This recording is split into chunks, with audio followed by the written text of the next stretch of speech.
Welcome to the Power Lunch on LinkedIn Live. I'm Rhett Power, and I am your host. I'll be doing this program every Tuesday, Wednesday, and Thursday around 12 noon Eastern Standard Time on LinkedIn's new platform, LinkedIn Live. I talk to today's business leaders, thought leaders, best-selling authors, and generally people who are doing good things in the world and who have something to say. And I like to interview them and talk to them about their secrets to success, some of their habits, some of the things that they do to make the world a better place, and things that we can learn from them. Now, this program can be and should be interactive, so I'll be monitoring social media today for questions. If you have a question for David or I, please do ask. We'll try to get to them. If we don't get to them during the show, because David has a lot to talk to us about, we'll certainly answer them via social media after the program and engage with you. If you like the program, give it a like or share. Please spread the word about the program so that everybody can hear what our people have to say. Now, I always promise you some of the best people, and today's no exception. I've got David Nour. He's the CEO of the Nour Group, a top global consulting firm that advises corporations and associations and academic forums on disruptive innovation and lots of other things I know. Now, when I say he works with some of the best corporations and biggest corporations, I'm talking about the Disneys of the world, Cisco, Deloitte, Hilton, IBM, just to name a few. Now, he's, I think, got 10 books now. I know he's a fellow McGraw-Hill author. He's got a few more titles than I do. But I think he's worked with Wiley. I think he's worked with a bunch of different publishing houses. Now, I got David here because I wanted to talk about Co-Create, which is his new book. It's an essential guide to showing C-level leaders how to optimize relationships, create market gravity, and greatly increase revenue. David, thank you for joining us. And welcome to the program. Rhett, good to be with you. I was a little concerned because you said, I've always promised my audience great speakers. This week we couldn't find one. So David Nour is he was walking down the street. So we just asked him, hey, could you come? This week is going to be an exception. We always have great people. This week we couldn't find one. So here's Nour. No. That is just not true. You are somebody I've wanted to. I know we've met a few times at different events and stuff. And what I didn't say is you're also one of the MG 100 with Marshall Goldsmith, and you've got a long list of things we could. I could read off the accomplishments, but very kind. Nobody wants to hear all that. When I was in the third grade, I had some great teachers, and no, that's fine. Very kind of you. I appreciate you having me. So new book is out, and we're going to get to that here in just a few minutes. And I know you've got a bunch to talk about in terms of that. I wanted to go back to something that really struck me. It's sort of in the midst of the debate that we're in the political climate that we're in and stuff. I always go back. I want to start with people's stories because I think that is really important to understand who they are and where they come from and what defines and shapes them on their sort of journey. You came to the U.S. I think you were saying $100 a suitcase, no English, and very limited family ties. How do you make it? How do you do that? That's just no question. That to me is in and of itself, the fact that you can do and get to where you are today, it just blows my mind. It really does blow my mind. I think that's remarkable. Very kind of you to say. Yeah, I'm a big believer that we're all products of the advice we take, and a mentor has driven into me to not paint any group with a broad brush, right? We make a mistake of talking about millennials. Well, I've got a couple and they're nothing alike, right? Or so right.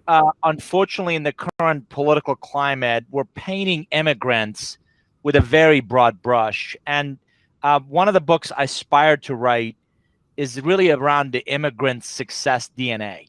Okay. That most immigrants that come to this country, A, still believe in the American dream. Two, incredible value in education. Three, incredible, often unparalleled work ethic. Four, much stronger savers than their spenders. Five, they pay their taxes and they abide the law and they want to come here legally and they want to come contribute.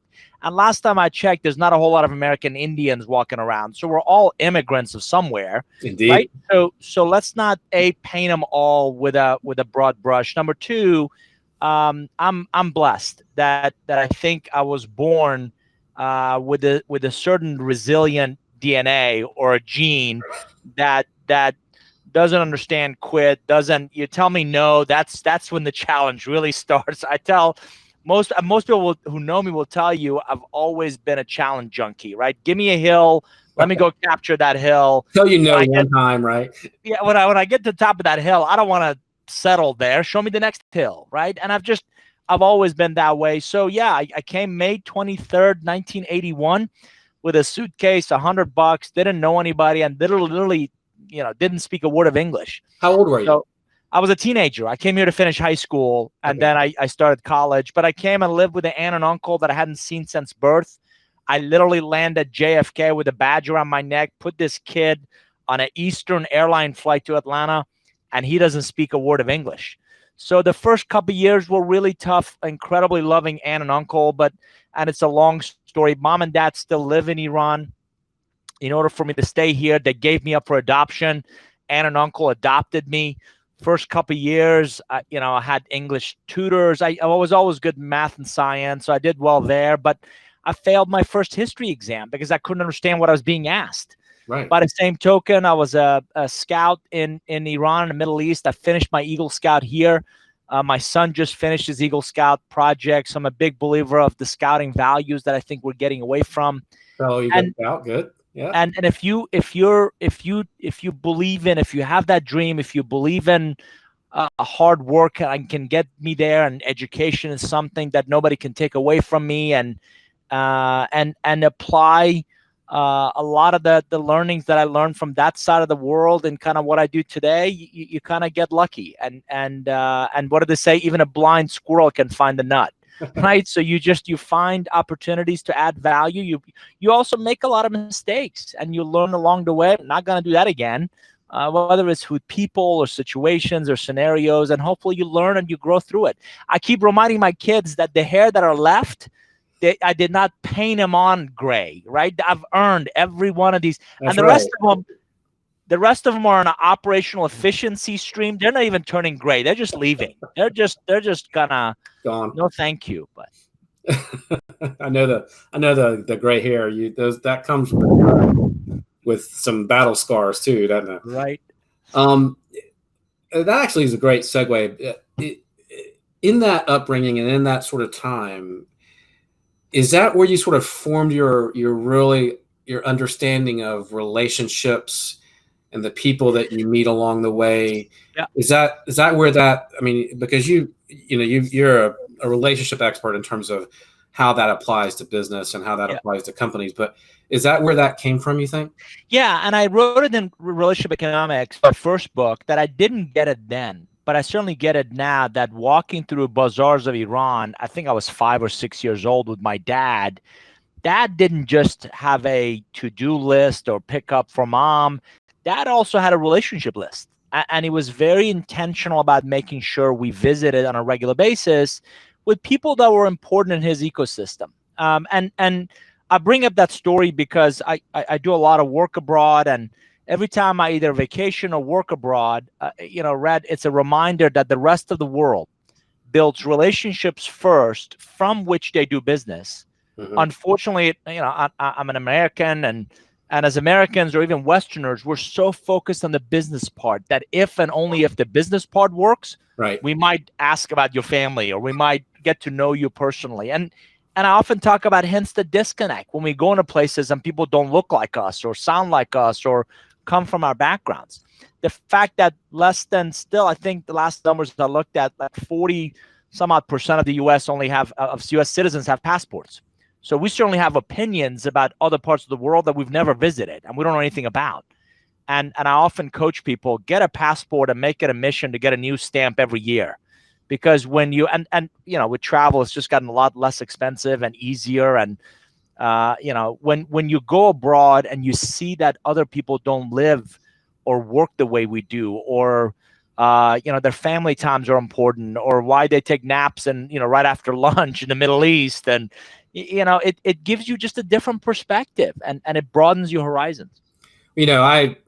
I've lived in I lived in 8 countries, and I've worked in probably over 30 or 40. And I was in Peace Corps. You talk about that, but it's amazing you said that, because I learned that in Peace Corps. I was a Peace Corps volunteer in Uzbekistan, and I worked in Tajikistan. So I know what you're talking about in terms of the bazaar and how important that is to local life. And it is about, I taught in a university in Uzbekistan, and after I teach my classes, I'd go sit down in the tea house with all the, and it's amazing how important those relationships are, and the family unit, and it's really important. And I also miss, it's been a number of years since I visited Iran. Dad said several years ago, don't come back. There's nothing for you here. And, if something happens, you have no recourse. But I'm mesmerized by the fact that my dad's been going to the same butcher, I think, for like 50 years. He's been going to the same baker for 40 years. The butcher knows how my mom likes her meat cut up and has got it ready for him to come pick up, because he's religiously picking it up around the same time. And so some of those really close civic and community bonds, and supporting the local. There's no Walmart in Iran, right? There's no Target. It's all small shops and clusters and different environment. But there's a lot of loyalty. There's a lot of customer experience isn't some software. No. It's really how they treat and engage people. And back to your question about, is the work I'm doing now comes from that? I believe so. I believe a good part of it is where I was born and my upbringing and being around that culture. Another third, I would say, is relationships, that others have modeled, the behaviors others have modeled for me over the years. And the last third is continued missteps or faux pas that I see senior executives and board members make, all the way to frontline contributors. And it's just baffling to me that in 2019 and beyond, think about it, relationships are still not something we teach in schools. It's not something we teach as part of anybody's new hire or management or leadership development programs. And it's somehow assumed that we're going to pick it up through osmosis, or we're going to pick it up through, well, surely you already know how to do that. No, they really don't. And they've never been taught that. No. So I had my kids at a young age intern kind of with dad's business to kind of see, and I've taken them on the road with me during the summers. And I think it's really important that that next generation kind of gets exposed to not just what you do and how you do the technical part, but how do you engage? How do you influence? How do you learn how to effectively engage other people beyond any product or service? Those come and go. It's the individuals. I often talk about the logo on your business card will change. The person typically and the name typically doesn't. So how are you perceived? How are you thought of? What do you want people to say about you? Hopefully in a positive way if you're not in the room. What is something that, in terms of relationship economics, and what are there some companies, good examples of companies that are doing this really well, leaders that are doing this really well? And how can you, it's sort of in a quick way, I know this is a loaded question. What can companies do to be better? Sure. So let me kind of address a big myth and misperception, is that relationships are not between companies. They're not between logos. They're not between buildings. They're between individuals. So I'm often asked, who's doing this well? There's certainly some cultures that, some organizational cultures that have really embedded that into kind of who they are and what they do. Nordstrom comes to mind. When I get a handwritten note from the Nordstrom sales guy because I bought a tie, all right, how many emails do you get a day? Right? How many personal handwritten notes do you get a day? Right? So that level of attention, and unfortunately, we've become so transaction oriented as individuals, as teams, as organizations, whether it's the project plan or the pipeline or the next deal. And don't misconstrue my comment. I'm a growth consultant. I help companies grow, but not at the expense of the relationships. And in Co-Create, I actually wrote about the Jerry Maguire business model, right? From the movie. Show me the money, right? Right. Is it possible for you to grow by working with fewer, but really creating deeper, more impactful, more value-based relationships? Because this, running and gunning and hit it and quit it, that stuff, I'm just not convinced is really sustainable. So are there some cultures that are more relationship-centric? Absolutely. What could companies do? Prioritize it, right? So A, educate people about it. Okay. 2, strategically prioritize it. 3, talk about it, integrate it into kind of what you do. 4, measure it. What did they say? Inspect what you expect. 5, reward it, right? So if you do those kinds of things, it becomes part of the fabric, the DNA of the organization. And this is mostly what I see pockets. I see individuals that do this really well, but it's not institutionalized. It's not a consistent capability across the organization. Okay. And let's get into Co-Create, because you brought up a really good point. How do you? I think to Co-Create, you have to set aside some of your sort of own corporate self-interest, right? Yes. I mean, so how do you convince, I guess, or how do you get people to see the benefit of that? Yeah. So again, some myths and misperceptions. I believe it's very difficult to co-create with somebody you don't know, right? Or you don't have some history with. As a matter of fact, I talk about, if your relationship economics was the prequel in the Star Wars vernacular, it's the prequel to it, right? So you have to build the relationship, nurture it, sustain it. Okay. And then when never used, but when you're ready to capitalize on that relationship, that's where co-creation comes in. So the premise is none of us have all the answers. None of us can succeed in the future going at it alone. So yes, if you dispense with some of your own kind of needs and your own agenda, and start by engaging, and I jokingly tell people, reciprocate first, right? If I can add value, so if you start from a great place that I know Rhett's, and I've worked well together, and we've created some outcomes, some results, then let's build on it from there. And we've got a canvas, kind of 3 phases and 10 steps to kind of go through to build on that. But fundamentally, you in essence co-create a solution that neither one of you could have done alone. You've got enormous amount of commitment to that, not just the product or the service, but the end result. And it's sustainable. You create an environment where communication and collaboration and compensation can be sustained over some period of time, which we found to be the biggest deterrence from partnerships. Partnerships fail because one party or another, just the commitment may start really strong, but it kind of fades over time, and you've got partnership fatigue. Whereas co-creation, where you've genuinely have created something that is equal part of value and you're better off because of each other, then you're much more committed. And again, communication, collaboration, compensation kind of makes that sustainable over some period of time. That's number one. Number 2, partnerships are typically 2.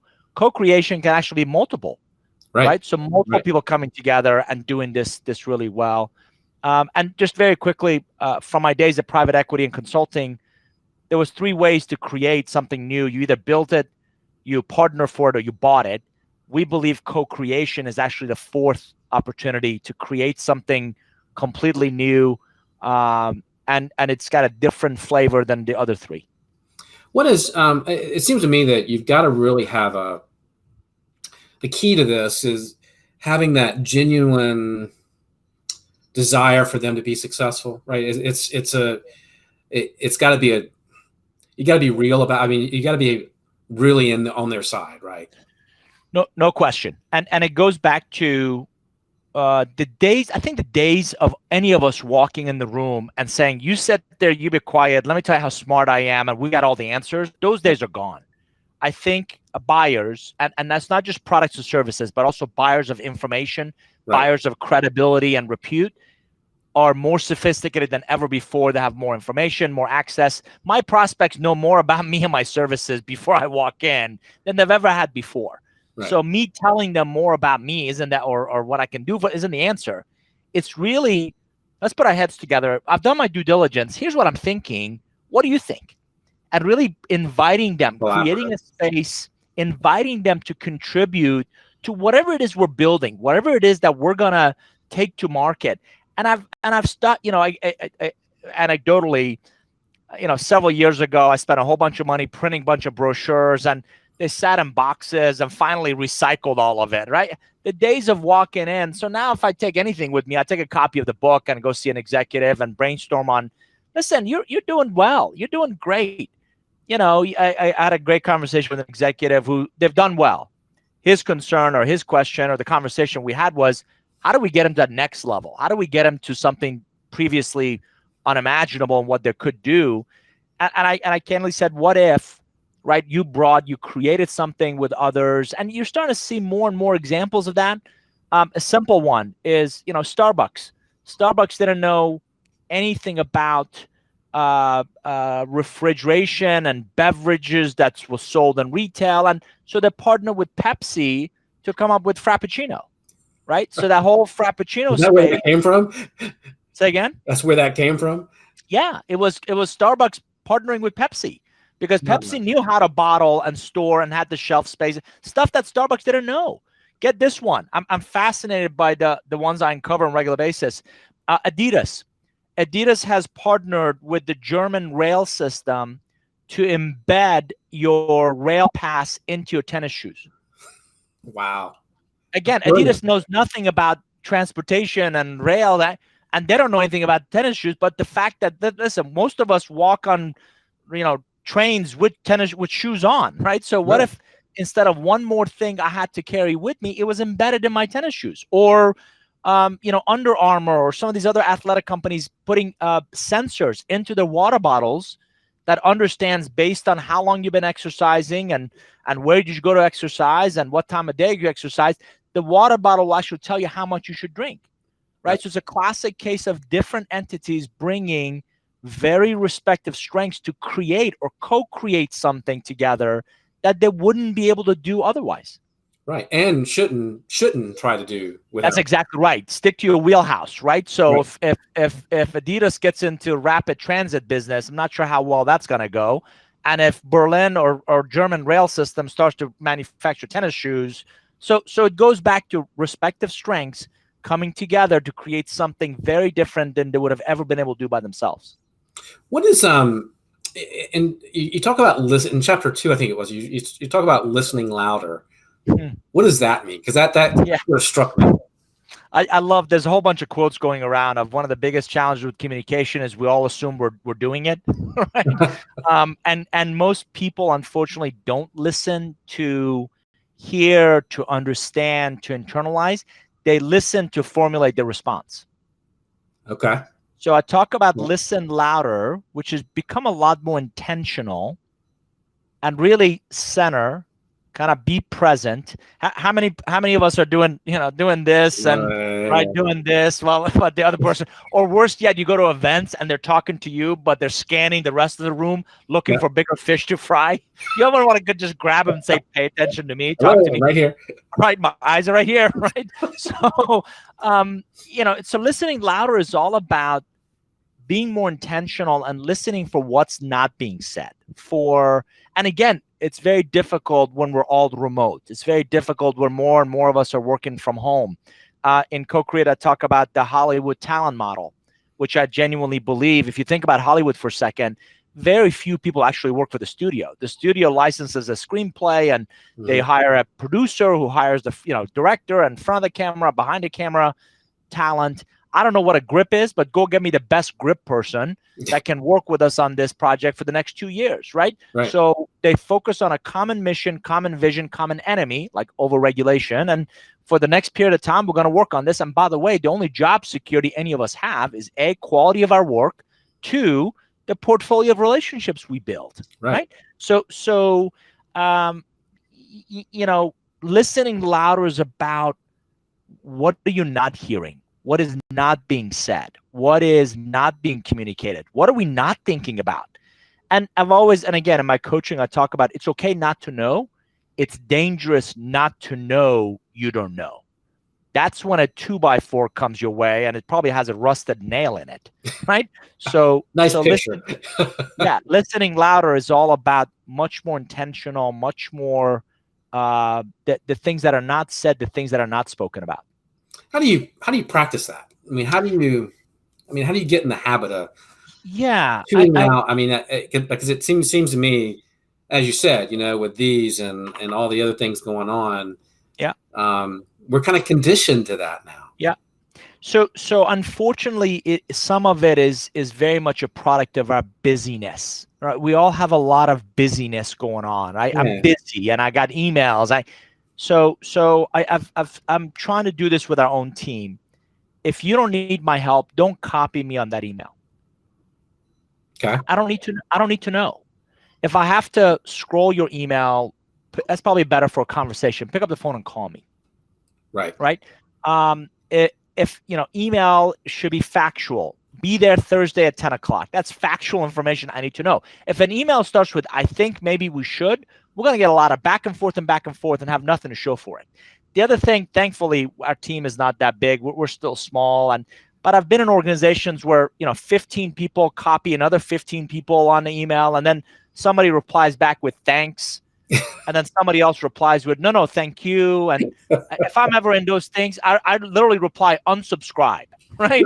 So I think we need to cut back on some of this busyness. I think it is a direct correlation with how much we generate, with how much we get back. I'm trying to have more conversations and less email, less some of that stuff. But different people have different communication preferences. It's I try to clear my desk before important calls. I try not to schedule back-to-back calls and meetings to just give yourself some breathing room. Again, a mentor of mine calls it give yourself margin. Because if you and I've been around, if we schedule, back-to-back things, sorry, I got to go, I got the next thing. And if one is running late, creates a ripple effect for the rest of your day. And so I try not to schedule back-to-back things. I get up early, I plan my day, I plan my week. Doesn't always work, but being really present in each of those conversations. And there's a ton of research that shows multitasking does not work. So stop it, right? It's just not helping you. So disengage from all the things you feel like you have to do to really be present in those one-on-one conversations. Certainly a good start. What is you also talk about the 6 phases of strategic relationships in the book. What are those sort of in your when you talk about them? What is that? Explain that to me, I guess. Sure. So again, this is crazy to believe. This is year 17 of my business, and for almost 2 decades, I feel like I've been a flag-carrying advocate of everybody gets that relationships are important. Very few people understand their significance. And I learned years ago in engineering school that you can't improve something you don't measure. So what we bring is more quantifiable, more disciplined, more focused process, tools, resources for you to measure your progress along a continuum as you build and nurture relationships. Said another way, you're having a lot of coffee meetings with people, but you don't have anything to show for it, right? Or you doing a lot of calls and emails and LinkedIn messages, but you're not really achieving the results or the goals you're after, right? So we mapped out and a lot of thinking, a lot of research, a lot of social science research, and sociologists tell us that in these interactions, you kind of go through these phases. So we start with, and the best relationship developers I've ever met over the years start with planning. If you think about relationships, it's not a standalone concept. It doesn't make sense by itself. We build relationships for some sort of outcome. I'm a new sales rep in a job or a territory, or I'm a new marketing. I'm new in the company, right? So there's got to be some sort of a goal or outcome which you plan. Then that's on the kind of left-hand side, if you can visually imagine this, and I've got a visual as well. But the middle of it is really an engine, and there's critical parts there where you're nurturing it and you're sustaining it and you're almost like stress testing it, and you really are nurturing this over some period of time, and all of that is predicated by value add. I'm a huge believer of add value with every interaction. So sharing articles, sharing events, sharing introductions to others. If you start by, with a heart of giving, if you genuinely start by investing in those relationships, those who get it will do three things, and these are fundamental laws, right? Number one is gratitude. So, Rhett, thank you. Number two is reciprocity, right? What can I do to help you? How can I be an asset to you? Number three is pay it forward. How can I help now someone else? How can I be of value to someone else? If you do that consistently, the pinnacle of the reason you build relationships is to really capitalize on them. And capitalizing relationships will grow your business, will add to your team, will attract the right talent, will help you build your brand and that brand equity you're after. But again, in the movie Matrix vernacular, I don't have a blue or red pill, right? I can't go in some corner and voila, here you go. I got the other thing I tell people is time, right? It's a long. You got to be in it for the long haul. It's I was crazy enough to train to do triathlons once because the discipline that it takes to be a decent triathlete. And I often talk about building relationships as a marathon, not a sprint. This is not a transaction. Hey, thanks. And by the way, I don't need a relationship with the grocery store guy that bags my groceries, right? So again, sociologists tell us an average individual can proactively manage about 100 to 150 relationships. Okay. Million dollar questions. Which ones, right? And how do you know? And if you don't prioritize which relationships are critical to your success, then how will you invest in the right ones if you genuinely believe that it's an investment? Well, see, that was one of my biggest takeaways from the book was, and I think you kind of alluded to it a little while ago when you talked about the movie, because my takeaway was that you almost invest in a few relationships, right? And you actually put Jerry Maguire. Jerry Maguire. You actually put your money in, or your time and your energy into the key ones that are important, right? Yeah. And you almost stake a claim on those, and you go to bat for those, and you fight for those, and. So let me give you and your audience a very quick tip. This is part of my coaching consulting that I do, is make an ABC list, 1 page, no more than 8 to 10 per category. A is who's most relevant to your success, right? It could be a client, it could be a customer, it could be a colleague, it could be another division. But start making listen, I'm a list maker, right? Make a list. That's your A. Who are the next? Who are the influencers? Who are the people you can't afford to ignore, but you gotta, right? And then C is the next group after that. So you get it, 1 page. Right. By the way, in our digital age, believe it or not, I'm still a paper guy, right? Print that list out. I carry mine with me. I got mine too. Right? I carry my list with me. I've got some younger colleagues who are always on their phone, and I'm thinking they're texting. No, they're taking notes. No, so it good for them. I'm still a paper guy, right? So I carry my list with me. I try to add some value to, and this may come as a surprise to your audience, on a weekly basis. On a weekly basis, I'm sending them something. I'm introducing them to someone. I'm loving on them. I'm adding value, right? And you want to be professional, polished. You don't ever want to cross that pest line. And again, if it's value add, they get it. The B's, at least kind of once every couple of weeks, minimum once a month. Again, I'm inviting them to events. I'm sending them stuff. Let me introduce you. I'll have this morning breakfast. Let me introduce you to these. I just don't toss them over the wall. I introduce them to each other. Last time I checked, we all have to eat, right? So and part of the world I come from is never about the meal. It's about a chance to engage and connect and interact and add value. The C's, again, minimum of at least once a month. I'm doing something for it. I'm adding. And by the way, that list is not static. It's not just one.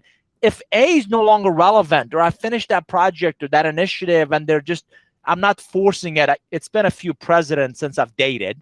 But if you remember trying to date somebody who doesn't want to date you, right? It doesn't work. Relationships are not something you're going to force. Right. So if they either not relevant or you're not adding value, go ahead and change. Maybe bring one of the B's up, or you take the A off and it allows you to add others. But having that ABC list, I think is important. I think it keeps you focused. By the way, the discipline in moving relationships forward has as much to do with the things you should stop doing as the things you're doing.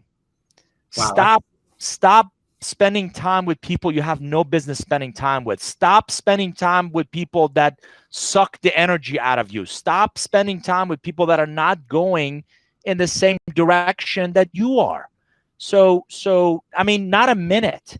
And I'm polite. I try to take the high road. No, thank you. Or I don't have the bandwidth right now. And that gives me then the capacity to continuously engage others that I do want to get to know better and I want to spend time with.